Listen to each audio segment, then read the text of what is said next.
ऐसी एक बड़ी सुंदर निष्ठा की प्रतिष्ठा करने वाली वार्ता है। जब श्री हितैवंश महाप्रभु आए वृंदावन श्री राधा वल्लभ लाल को लेकर, तो उस समय इतना सघन वन था वृंदावन कि रसिकों की वाणियां कहती हैं कि सूर्य की किरण जो है वो धरती का स्पर्श नहीं कर पाती थी, इतना सघन वृंदावन, तरु लताओं से, बेली वल्लरियों से आच्छादित वृंदावन, सुंदर सघन वृंदावन, प्रिया प्रीतम को सुख देने वाला वृंदावन, रसिकों का जीवन धन वृंदावन। आज तो है ना, हमने अपने जैसा बना दिया वृंदावन।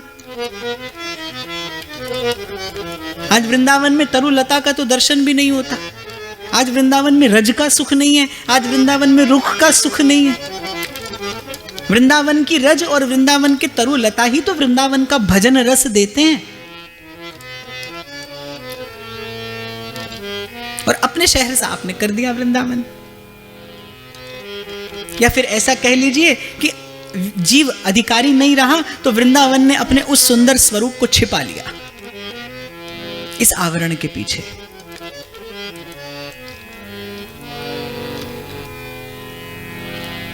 तो जब महाप्रभु आए तो ये वृंदावन जो पंचकोसी वृंदावन है, जो श्रीमद् भागवत में जिस वृंदावन का वर्णन है, वो वृंदावन है गोवर्धन गिरिराज और गिरिराज की तरहेटी। श्री कृष्ण की जितनी लीलाएं श्रीमद् भागवत में वर्णित हैं वो सब वहां हुई, नंदगांव, गोकुल और गोवर्धन गिरिराज की तरहेटी।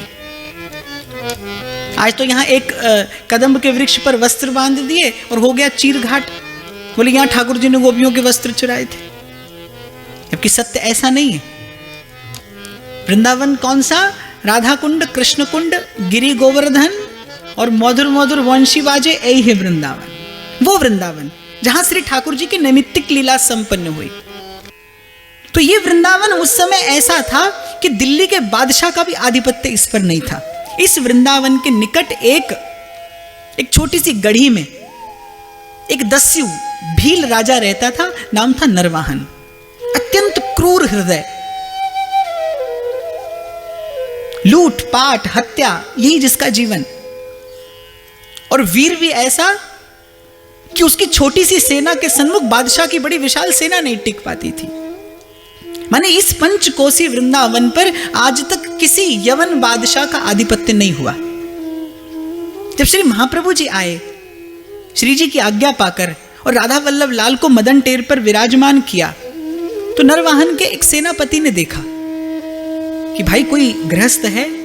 राधा वल्लभ लाल संग में थे, महाप्रभु की 2 पत्नियां, गृहस्थी और खूब सब धन संपत्ति लेकर महाप्रभु वृंदावन आए थे।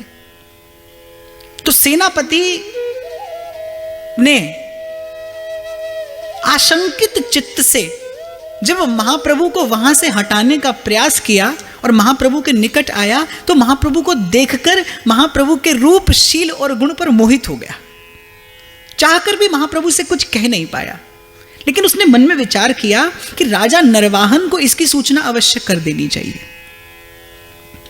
नरवाहन से कहा कि इस प्रकार से एक गृहस्थ है, साथ में बड़े सुंदर श्री ठाकुर जी हैं और संग ही उनकी गृहस्थी भी है, खूब धन संपत्ति भी साथ में है। तो नरवाहन ने कहा तुम्हारी बुद्धि खराब हो गई है। ऐसे घने जंगल में जहां दिन रात हिंसक पशु विचरते रहते हैं, कोई गृहस्थ अपनी गृहस्थी बसाने आएगा? बोले अरे मूर्ख, वो कोई और नहीं, बादशाह का गुप्तचर होगा जो हमारी शक्ति का भेद लेने आया होगा। उसे तत्काल वहां से हटाया क्यों नहीं मार भगाया उसे वहां से? बोले महाराज करने तो मैं यहीं गया था, पर उनका रूप कुछ ऐसा है, उनका तेज कुछ ऐसा है कि जिसके सन्मुख मेरी वीरता का तेज परास्त हो गया। मैं तेजहीन हो गया उनके सन्मुख जाकर, नत हो गया मैं उनके रूप गुण और शील पर। श्री सेवक जी महाराज महाप्रभु का रूप कहते हैं कैसा? मार विमोहन तन धर्यो। बोले वंशी प्रकट हुई है, प्रेम प्रकट हुआ है, और महाप्रभु का रूप कैसा है? बोले कामदेव के रूप को मोहित कर ले, ऐसा सुंदर महाप्रभु का आचार्य वपु है। इतने सुंदर कि कामदेव मोहित हो जाए महाप्रभु के रूप का दर्शन करके। बोले बोले उनके आभा मंडल में कोई ऐसी पवित्रता है, उनके आभा मंडल में कोई ऐसी शांति है, उनके आभा मंडल में उनके अंग अंग से रूप के रूप में मानो कोई ऐसी अमृत सुधा छिटकती है कि उनके निकट जाकर प्रयास करने पर भी क्रोध आता ही नहीं। ये भगवान के नित्य सिद्ध भक्त का भी लक्षण है कि जिसके निकट जाकर आप चाहेंगे भी तो विकार नहीं जगेगा। तो नरवाहन ने कहा कि अरे लगता है किसी ने सम्मोहन मंत्र डाल के तुझे सम्मोहित कर लिया है,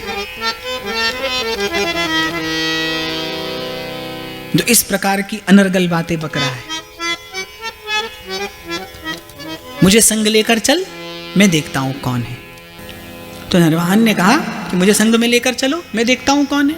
लेकर गए, हाथ में नंगी तलवार, क्रोध में तमतमाता नरवाहन सशस्त्र सैनिक संग में।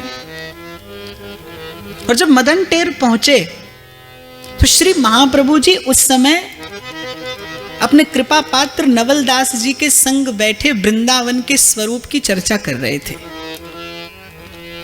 लता लता सब कल्प तरु, पारिजात सब फूल, सहज एक रस रहत हैं, झलकत यमुना कूल। जय जय वृंदावन वृंदावन वृंदावन। न्यारो है सब लोक ते, श्री वृंदावन निज धाम। ललितादिक सखियन सहित, क्रीडत श्यामा श्याम। जय जय वृंदावन वृंदावन वृंदावन। चलत फिरत सुनियत रहो जहाँ, राधा वल्लभ लाल। ऐसे वृंदा विपिन में, बसत रहो सबका। जय जय वृंदावन वृंदावन वृंदावन। वृंदावन प्यारो अधिक, अपनों ही गुण देत। जैसे बालक मलिन को, मात गोद भर लेत। जय जय वृंदावन वृंदावन वृंदावन। महाप्रभु कह रहे हैं नवलदास जी से, नवलदास जहां लता लता सब कल्पतरु। कल्पतरु अर्थात जिसकी छाया में जाते ही मन का संकल्प पूर्ण हो जाए। इसलिए वृंदावन में ठाकुर जी के सन्मुख जाकर मांगा जांची नहीं करना। वृंदावन की एक एक लता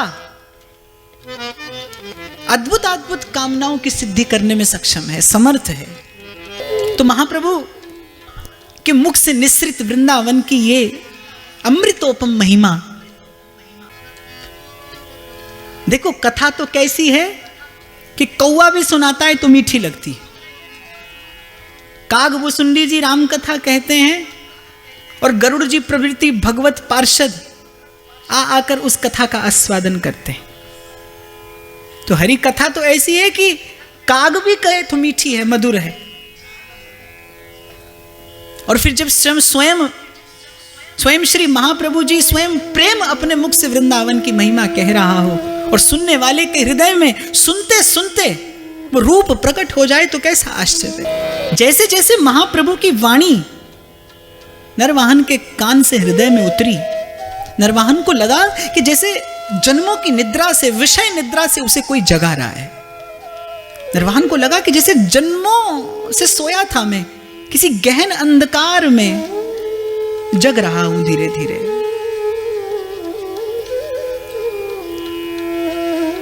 कांप रहे हैं नरवाहन के। और अभी नरवाहन ने श्री महाप्रभु जी का दर्शन नहीं किया, क्योंकि जिस समय नरवाहन गया, मुख्य द्वार पर नरवाहन खड़ा है और महाप्रभु जी की पीठ है उस मुख्य द्वार की ओर। नवलदास सामने बैठे हैं। नवलदास जी ने जब नरवाहन को इस प्रकार हाथ में नंगी तलवार लिए सशस्त्र सैनिकों के संग आया देखा, तो वो बेचारे मन में थोड़े भयभीत हुए कि कहीं कोई अनिष्ट ना हो जाए। ये दुष्ट हृदय, क्रूर हृदय, कहीं श्री महाप्रभु जी का कोई अनिष्ट न कर दे। केवल पीठ का दर्शन किया है नरवाहन ने, कान के रास्ते महाप्रभु की वाणी गई है हृदय में। नरवाहन के हाथ से तलवार छूट गई। सेनापति ने देखा, बोले महाराज मैंने आपसे कहा था ना कि कोई ऐसी विशेष विशिष्ट विलक्षण सी बात है उस महापुरुष के आभा मंडल में कि उनके निकट जाते ही कोई विकार मन में रहता नहीं। मन एक अद्भुत सी निर्मलता और पवित्रता का अनुभव करता है। मैं चाहकर भी क्रोध नहीं कर पाया, अन्यथा आपको यहां आने का कष्ट ना होता। पर नरवाहन तो आज मानो न कुछ सुन पा रहा है न समझ पा रहा है। और महाप्रभु के मुख से वृंदावन की जो महिमा सुनी तो नरवाहन हौले हौले कह रहा है कि इस वृंदावन की ऐसी अद्भुत महिमा है तो अरे मैं तो बड़ा सौभाग्यशाली हूं कि मैं इस वृंदावन का राजा हूं। और जैसे ही नरवाहन के मुख से यह बात निकली, महाप्रभु ने सहसा घूम कर देखा। नरवाहन पर केवल एक दृष्टि पड़ी है और बस तेरी एक नजर का सवाल है। एक दृष्टि पड़ी है नरवाहन पर महाप्रभु की। नरवाहन ने कहा कि मैं यहां का राजा हूं, और महाप्रभु उत्तर देते हैं कि निरंतर कुत्सित कर्म कर करके तेरी बुद्धि पे आवरण पड़ गया है। नरवाहन प्रभु निहार, सन्मुख राधा वल्लभ लाल विराजमान थे। लोचन भर घोष नार, नक सिक सौंदर्य काम दुख निकंदिनी। अरे नरवाहन देख, वृंदावन के राजा दो श्याम राधिका रानी। एक बार दृष्टि खोल के देख, हमारे माई श्यामाजू को राज। देख यहां के राजा रानी तो ये बैठे हैं। अच्छा, महाप्रभु केवल कहे नहीं नरवाहन से कि नरवाहन प्रभु निहार। संत जब संकल्प कर लेता है किसी जीव के कल्याण का, तो फिर उस जीव के भाग्य में कुछ भी हो, नियति को अपना विधान पलटना पड़ता है, क्योंकि संत अपने सत्य संकल्प से नहीं पलटता। संत अपने संकल्प से नहीं पलटता।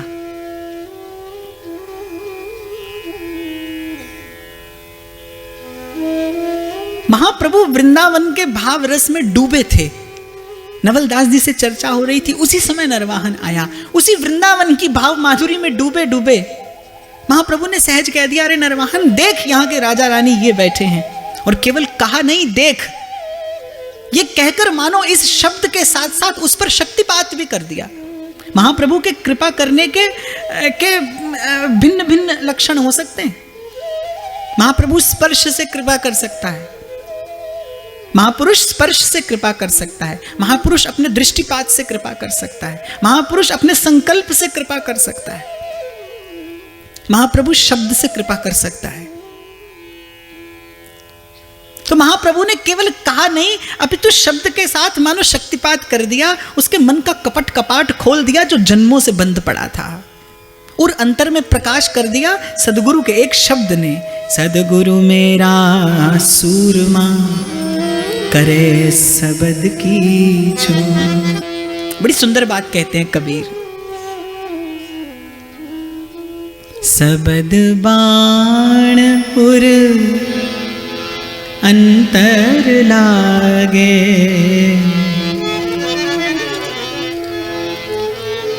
सबद बाण उर अंतर लागे, बींध दिया तन सारा, बींध दिया तन सारा, नाम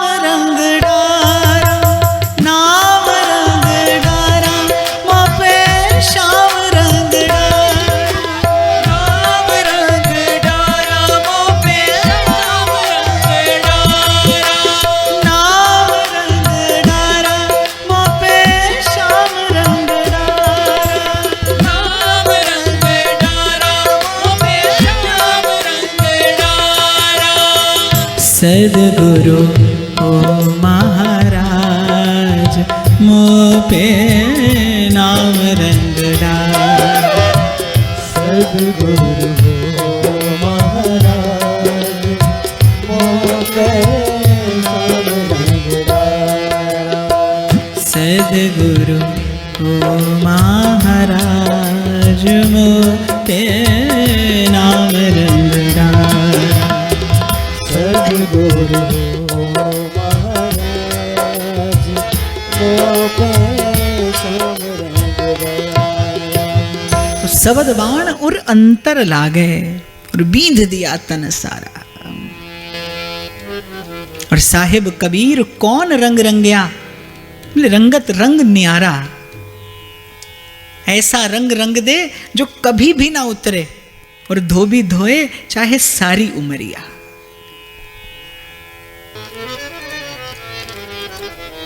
तो मानो इस एक शब्द में महाप्रभु ने खोल दिए उर अंतर के द्वार।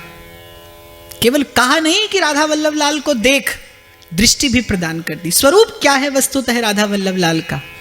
रूप बेल प्यारी बनी, प्रीतम प्रेम तमाल। दो मन मिल एक भय, श्री राधा वल्लभ लाल। तो महाप्रभु ने केवल कहा नहीं, दृष्टि प्रदान कर दी। और जब नरवाहन ने देखा राधा वल्लभ लाल की ओर, तो वो सेनापति और वो जो सशस्त्र सैनिक सब संग में थे, उनको तो राधा वल्लभ लाल के इसी सुंदर सुमधुर विग्रह का दर्शन हुआ है। लेकिन नरवाहन को उस समय महाप्रभु की कृपा से साक्षात दिव्य नित्य वृंदावन धाम में रत्न सिंहासन पे सुशोभित गौर और श्याम की जोड़ी और ललितादिक सहचरियों से परिवेष्टित सेवित उस दिव्य युगल का दर्शन हुआ। नरवाहन कृतार्थ हो गया, श्री चरणों में पड़ गया और चरणों पर माथा रखा। महाप्रभु ने अपना वरद हस्त पधरा दिया सिर पर। कमल कर जिन अभय दीने, करम बंधन सब कटे। सदगुरु कहलाने योग्य तो देखो वही है जो शरण में आपके जाने पर आपको कर्म बंधन से मुक्त कर दे। उसके अतिरिक्त किसी को गुरु कहलाने का अधिकार नहीं। और ऐसी धारा नरवाहन के जीवन में भजन की फूटी कि नरवाहन का श्वास श्वास उच्चारण करता है, जय जय राधा वल्लभ श्री हरिवंश, जय जय राधा वल्लभ श्री हरि। जय जय राधा वल्लभ श्री हरिवंश, जय जय राधा वल्लभ श्री हरिवंश। प्राणों से अधिक प्यारा हो गया ये नाम, बस गए प्राण नाम में और नाम बस गया प्राणों में। जय जय राधा वल्लभ श्री हरिवंश, जय जय राधा वल्लभ श्री हरिवंश। जय जय राधा वल्लभ श्री हरिवंश, जय जय राधा वल्लभ श्री हरिवंश। एक नदिया एक नार कहावत, मैलो नीर भरो।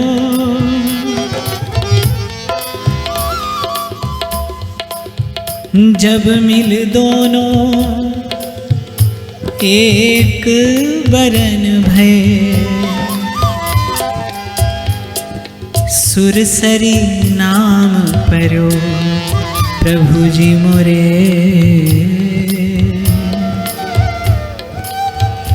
हो गुण चितना धरो। गंदे नाले का जल एक धारा आई है बहकर और भगवतपदी विष्णुपदी पतित पावनी गंगा में मिल गई, गंगा हो गई। चरण स्पर्श हुआ, महाप्रभु की कृपा दृष्टि बरसी और नरवाहन क्या से क्या हो गए। सारा कबीला देखकर हैरान है कि ये हमारे राजा को क्या हुआ, कहाँ गई वो दुष्टता, कहाँ गई वो क्रूरता। क्योंकि प्राय करके ऐसा होता है कि कुछ भी परिवर्तन आ जाए स्वरूप में, स्वभाव में, लेकिन व्यक्ति अपना मूल स्वभाव नहीं छोड़ता। साधन से आपका मूल स्वभाव नहीं छूटेगा। एह गुण साधनते नहीं हुई, तुम्हारी कृपा पाओ कोई कोई। उसके लिए आपको अपने तीव्रतम प्रारब्ध को बदलने के लिए आपको किसी समर्थ महापुरुष की कृपा चाहिए। जीवन बदल गया, नरवाहन साधु हो गए, संत हो गए। पहले लूटपाट, हत्या और जाने क्या क्या अनाचार करते थे। उस समय जल के बड़े बड़े जहाज चलते थे, जमुना जी ऐसी अगाध आबाद बहती थी, तो यहां से वहां का जो व्यापार था वो जल मार्ग से होता था। तो नरवाहन जी ने एक युक्ति निकाली कि भाई प्रजा का पोषण किस प्रकार हो, ये जो लोग मुझ पर आश्रित हैं इनका पोषण कैसे होगा। तो एक युक्ति निकाली कि जो जहाज यहां से आएंगे उनसे थोड़ा सा कर वसूल कर लिया जाएगा और प्रजा का पालन होता रहेगा। कुछ काल के पश्चात एक व्यापारी युवक था, तरुण, बड़ा समृद्ध संपन्न, बहुत बड़ा व्यापारी रहा होगा। उसने नरवाहन के सैनिकों को कर देने से मना कर दिया, अस्वीकार कर दिया। युद्ध हुआ, इनके भी कुछ सैनिक मारे गए और उसके संग के तो समस्त लोग मृत्यु को प्राप्त हो गए। बंदी बना के नरवाहन के सन्मुख प्रस्तुत किया गया। नरवाहन ने कहा कि ऐसी कुटिल हृदय हो तुम, ऐसे दुष्ट हो तुम कि थोड़े से धन के लिए तुमने यमुना जी के जल को रक्त रंजित कर दिया। थोड़े से धन के लिए तुमने इतने लोगों के प्राण ले लिए, ऐसा बानक बना दिया कि इतने लोगों के प्राण चले गए।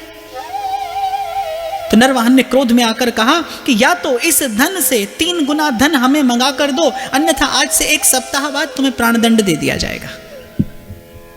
कारागार में ले जाकर डाल दिया गया उस तरुण को। वो तो अपना समस्त धन साथ में लिए व्यापार के लिए निकला था। 7 दिन का समय है, कारागार में वो व्यक्ति पड़ा है। छठे दिन जो दासी उसे भोजन देने जाती थी, उसे उसकी दशा देखकर बड़ी दया आई। बोले अरे अभी तो नव युवक है, अभी तो इसने जीवन के चौखट पे पग धरा है, सारा जीवन इसके सन्मुख है, जीवन हाथ से चला जाएगा, प्राणों का भय है इसके सिर पर, किसी प्रकार इसकी प्राण रक्षा करनी चाहिए। छठे दिन उस दासी ने कहा देखो कल तुम्हें प्राणदंड दिया जाना है। बोले मैं तुम्हारी इस प्राणदंड से रक्षा कर सकती हूं। बोले कैसे? बोले मैं एक युक्ति बताती हूं, तुम्हें वैसा करना होगा। अब भाई सिर पर मृत्यु खड़ी हो तो कोई भी कुछ भी कभी भी कैसे भी करने को प्रस्तुत हो जाए। बोले नरवाहन ने कहा ठीक है आप जैसा कहेंगी मैं वैसा करूंगा। तुलसी की कंठी बांध दी और कहा कल प्रातः काल ब्रह्म मुहूर्त में बड़े उच्च स्वर से इस नाम का कीर्तन कर देना। जय जय राधा वल्लभ श्री हरिवंश, जय जय राधा वल्लभ श्री हरिवंश, जय राधा वल्लभ श्री हरिवंश, जय जय राधा वल्लभ श्री हरिवंश। हो जय जय राधा वल्लभ श्री हरिवंश, जय जय राधा वल्लभ श्री हरिवंश। और देखा जाए तो आपकी और मेरी दशा भी तो उसी बंधक जैसी है। 7 दिन का समय है, मृत्यु सर पे खड़ी है, काल खड़े हो सर साधे। ऐसे किसी समय जैसे वो दासी आई है, ऐसे हमारे जीवन में भी प्रभु का कोई दास आ जाता है। वो कहता है मैं बताता हूं एक युक्ति, तुम्हें इस दंड से बचने का मैं एक उपाय देता हूं, मैं एक मार्ग देता हूं। वो भी तुम्हारे गले में कंठी बांध के जीवन कृष्णार्पण कर देता है और तुम्हारे कान में कह देता है अपना वो नाम कि बस ये नाम जपना। नानक नाम जहाज है, चढ़े सो उतरे पार। ब्रह्म मुहूर्त की बेला और बड़े करुण स्वर से कीर्तन कर रहा है वो युवक। क्यों? क्योंकि प्राण दंड का भय है, बस कुछ देर में प्राण चले जाएंगे, हो जाएगा सब कुछ समाप्त। बड़ी करुणा है स्वर में। ओ जय जय राधा वल्लभ श्री हरिवंश, जय जय राधा वल्लभ श्री हरिवंश, जय जय राधा वल्लभ श्री हरिवंश, जय जय राधा वल्लभ श्री हरिवंश। ओ जय जय राधा वल्लभ श्री हरिवंश, जय जय राधा वल्लभ श्री हरिवंश, जय जय राधा वल्लभ श्री हरिवंश, जय जय राधा वल्लभ श्री हरिवंश, जय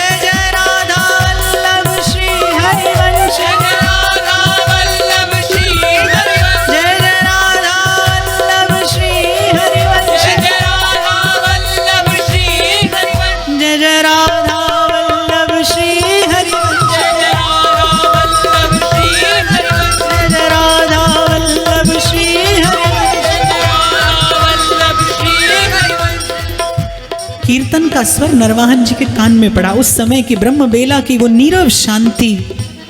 नरवाहन ने कहा, इस समय ऐसे करुण स्वर में गुरुदेव का नाम कौन उच्चारण कर रहा है? ध्वनि का अनुसरण करते करते पहुंचे नरवाहन कारागार। स्वर स्पष्ट होता प्रतीत हुआ।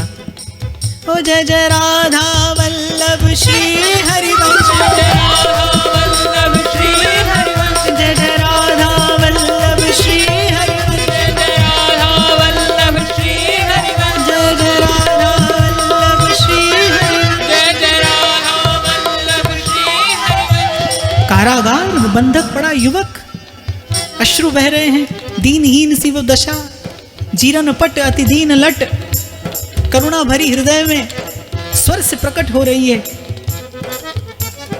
निस्सहाय वो युवक और उच्चारण कर रहा है। नरवाहन ने कहा कि तुमने ये नाम कहां से सुना? क्यों कर इस समय में इस नाम का उच्चारण करते हो? बोले, थोड़ी देर के बाद मुझे प्राणदंड दे दिया जाएगा, अंतिम समय है, सोचा अपने इष्ट और अपने गुरु का स्मरण कर लूं। क्या श्री महाप्रभु जी तुम्हारे भी गुरु हैं? जी, श्री महाप्रभु जी मेरे भी सदगुरु हैं। रो पड़े नरवाहन, हृदय से चिपटा लिया उसे। तुलसी बाबा कहते हैं बड़ी सुंदर बात, तुलसी जाके मुख ते धोखे हूं निकसत राम, वाके पग की पग तरी मेरे तन को चां। तुलसी जाके मुख ते धोखे निकसत राम। लिवा ले गए उसे, महल में स्नान कराया, सुंदर वस्त्र आभूषणों से सुसज्जित कर दिया। जो धन उसका था सो तो दिया ही, साथ में और धन और भेंट उसे की। बार बार चरणों में पड़कर क्षमा याचना करते हैं, आप मेरे गुरु भ्राता हैं, आपसे मेरा आत्मा का संबंध है, आपसे मेरा भगवान नाम का संबंध है। ये बात आपने मुझसे पहले क्यों ना कह दी? मैंने 7 दिन आपको इतना कष्ट दिया। और वो व्यापारी अचंभित कि अरे मैंने तो झूठ बोला, केवल उस दासी के कहने पर, केवल इस नाम को रटा। और वो मुझसे कह गई थी कि नरवाहन तुमसे आकर पूछेंगे कि कहां से मिला ये नाम, बस इतना कह देना कि श्री महाप्रभु जी मेरे गुरु हैं। इस छल से तुम्हारी रक्षा हो जाएगी। विदा किया ससम्मान उस व्यापारी को। व्यापारी ने उस दासी से कहा कि जिस महापुरुष का छल से नाम लेने से मेरे प्राणों की रक्षा हो गई, क्या मैं उनका दर्शन कर सकता हूं? ले गई दासी उसे महाप्रभु के निकट, सारी वार्ता कह सुनाई। उसने समस्त धन श्री महाप्रभु जी के चरणों में भेंट किया। महाप्रभु ने कहा, भैया इस धन से तुम्हारा इतना अनिष्ट हुआ, इससे हमारा क्या इष्ट होगा? ले जाओ, संत और भगवंत की सेवा करना। महाप्रभु ने कृपा प्रसाद देकर विदा कर दिया। नरवाहन जी का नित्य का नियम था कि श्री महाप्रभु जी के श्री चरणों का दर्शन करने नित्य आया करते थे। कुछ दिन बीते हैं, नरवाहन नहीं आते।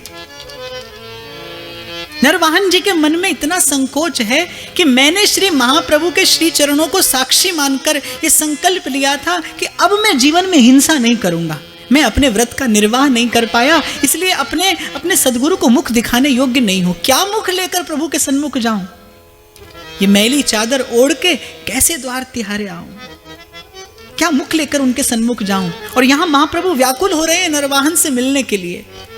महाप्रभु ने आज्ञा दी नरवाहन को कि हमारे सन्मुख उपस्थित होइए। संकुचित नरवाहन महाप्रभु के श्रीमुख की ओर दृष्टि नहीं करते, आंखों से अश्रु बह रहे हैं, कांपता हुआ गात। और ऐसी दीनता प्रभु को विवश कर देती है कृपा रस वर्षण करने के लिए। आतुर हो जाते हैं प्रभु जब किसी दीन हृदय को देखते हैं। उनका नाम दीन दयाल है। दैन्य जीव का दैन्य प्रभु को विवश कर देता है कृपा करने के लिए। ऐसी निष्ठा और उस पे ऐसी विनय। महाप्रभु करुणाद्र हो गए, निकट गए नरवाहन के। नरवाहन का चरण स्पर्श करने का साहस नहीं हो रहा। येन केन प्रकारेण नरवाहन ने साहस बटोर कर झुकने का प्रयास किया, पर आज महाप्रभु ने कहा, नरवाहन तुम्हारा स्थान आज हमारे चरण नहीं, आज हमारा हृदय तुम्हारा स्थान है। हृदय से लगा लिया श्री महाप्रभु जी ने। और ऐसा तो देखा सुना जाता है कि भक्त अपने प्रेमाश्रुओं से अभिषिक्त कर दे अपने इष्ट के चरण, पर आज महाप्रभु ने अपने प्रेमाश्रुओं से भिगो दिया नरवाहन को। जब चिंतन किया जाता है नरवाहन के भाग्य का, तो रसिक कहते किस मुख से कहा जाए नरवाहन का भाग्य। महाप्रभु ने कहा ऐसी निष्ठा तुम्हारी। केवल उस व्यक्ति ने इतना कहा कि मैं महाप्रभु का शिष्य हूं, तुमने इससे अधिक कुछ जानना नहीं चाहा। वो कहां हमारा शिष्य था, उसने तो छल से हमारा नाम लिया था। वहां नरवाहन के ऐसे भोले भाले भाव पर, ऐसी निष्कैतव प्रीति पर, ऐसी निश्चल श्रद्धा पर रीझ गए प्रभु। और आज भी महाप्रभु की जो रचना है, जिसमें प्रिया प्रीतम का नित्य विहार महाप्रभु ने गाया है, आज तक ऐसी परंपरा तो दर्शन करने में आती है कि शिष्य लोग अपने गुरु को अपनी रचनाएं भेंट करते हैं। महाप्रभु ने अपनी 2 रचनाएं नरवाहन जी को भेंट की हैं। और आज भी महाप्रभु की रचना हित चतुरासी में 2 पद नरवाहन जी के नाम से ही गाए जाते हैं। महाप्रभु ने अपने संग स्थान दिया, अपने महाप्रभु ने कह दिया, नरवाहन आज तुम्हारा स्थान हमारे चरण नहीं, आज तुम्हारा स्थान हमारा हृदय है। सबसे ऊंचो प्रेम फल, ये प्रेम का फल सबसे ऊंचा लगा है। और कैसे पई होता है, बोले शीस धरे जब चरण तर, चरण पर नहीं, शीस धरे जब चरण तर। जब साधन करते करते हृदय ऐसे दैन्य से सुशोभित हो जाए कि आप अपने इष्ट और अपने गुरु के सन्मुख हो, तो श्री चरणों से अधिक दृष्टि को उठाने का आपका साहस ना हो, तब प्रभु कृपा करते हैं। और ये सबसे ऊंचा लगा प्रेम फल स्वयं अपनी कृपा से आकर झोली में गिरता है और जीव को सदा सदा के लिए कृतार्थ कर देता है। यह लब्ध्वा पुमान सिद्धो भवति, अमृतो भवति, तृप्तो भवति।